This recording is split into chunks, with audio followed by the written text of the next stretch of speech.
I have this tattoo on my arm. It says surrender. And I got that tattoo when I first moved to college. My senior year of high school, I think I've talked about this before on the podcast, but I lost all of my community from my church. Kind of just like everyone turned their back on me, like unfortunate circumstances happened.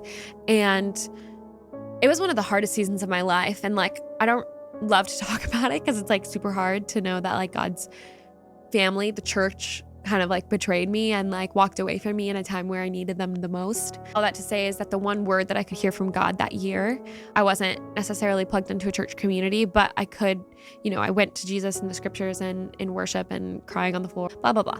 But the one word I could hear from him was surrender. And so that surrender, I didn't know what that meant, but it kind of went along with the song, I Will Make Room for You.